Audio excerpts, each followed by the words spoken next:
Sabe aquela pergunta que acompanha a humanidade desde sempre? Se o universo foi criado por uma força perfeita e amorosa, por que existe tanto mal?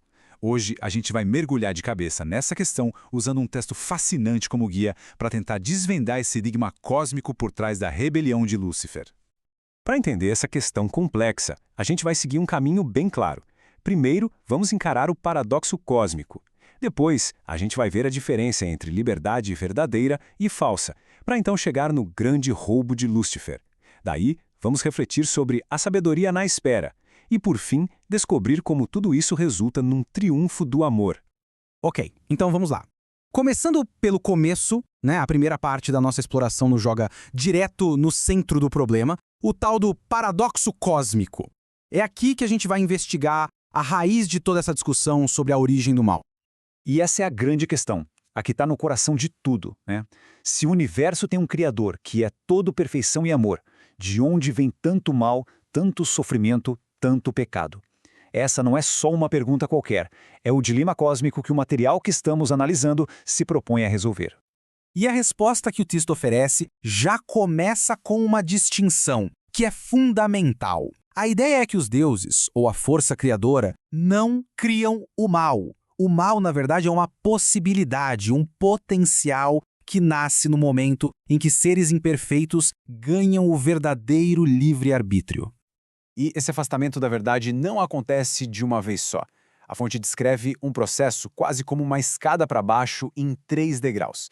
Primeiro vem o erro, a simples rejeição voluntária da verdade. Isso pode evoluir para o pecado, que já é uma escolha deliberada pelo mal. E, no fim, pode se cristalizar na iniquidade, que é quando a pessoa se dedica de forma persistente àquele caminho de erro e pecado. Ok, com essa ideia da progressão do mal em mente, a gente pode avançar. Para entender a rebelião de fato, precisamos entender o conceito que foi, digamos, corrompido no processo todo: a liberdade. E é aqui que a coisa fica interessante, na distinção entre a liberdade que é real e a que é só uma imitação. O que o texto argumenta é que uma das maiores armadilhas, uma das maiores dificuldades mesmo, é saber diferenciar a liberdade genuína da sua versão falsa, enganosa. E foi exatamente nessa confusão, nessa área cinzenta, que Lúcifer teria encontrado espaço para agir.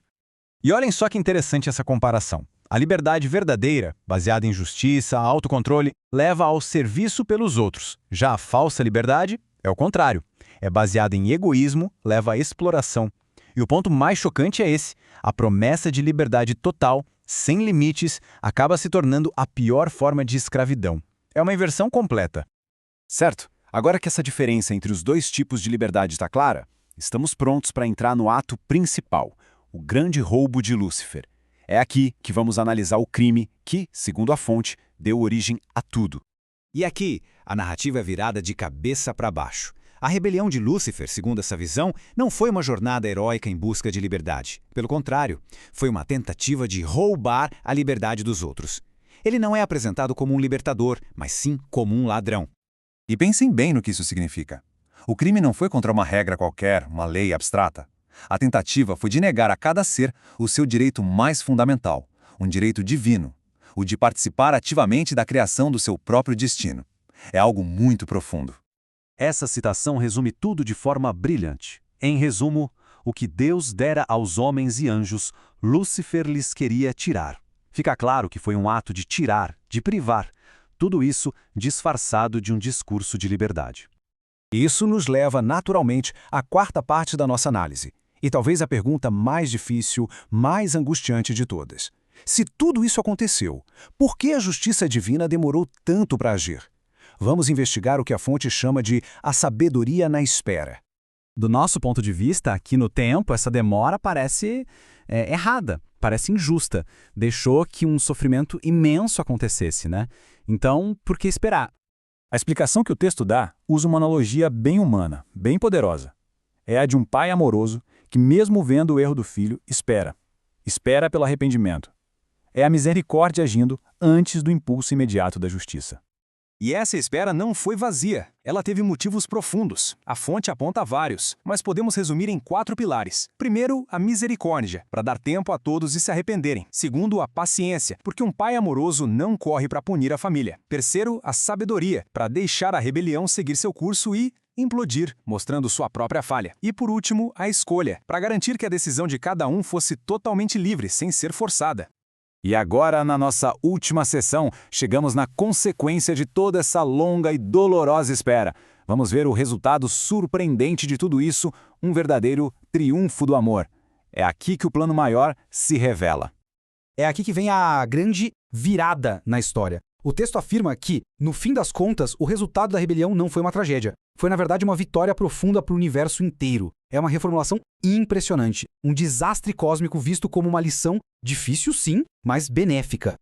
E para quantificar essa vitória, o texto faz uma afirmação, olha, é de cair o queixo. O bem que, no final, surgiu de toda essa confusão é mais de 1000 vezes maior do que a soma de todo o mal que ela causou. 1000 vezes.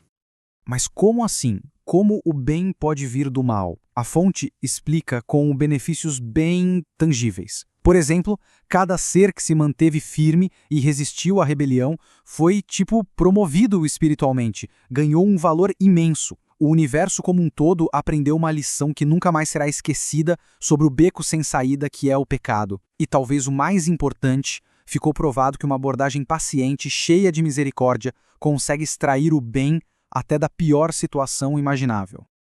Então, o ponto central é esse. Visto por essa ótica mais ampla, cósmica, o sofrimento que a gente vê, sente, pode ser só uma parte, uma fase temporária dentro de um plano divino muito maior. Um plano que, no fim das contas, é positivo. E tudo isso nos deixa com uma reflexão final. Uma pergunta para levar para casa. Qual é o preço que se paga por um universo que seja verdadeiramente livre? Se a liberdade real precisa incluir a liberdade de errar, de falhar, então talvez a possibilidade do mal não seja um defeito no sistema, mas sim o custo inseparável do nosso dom mais precioso,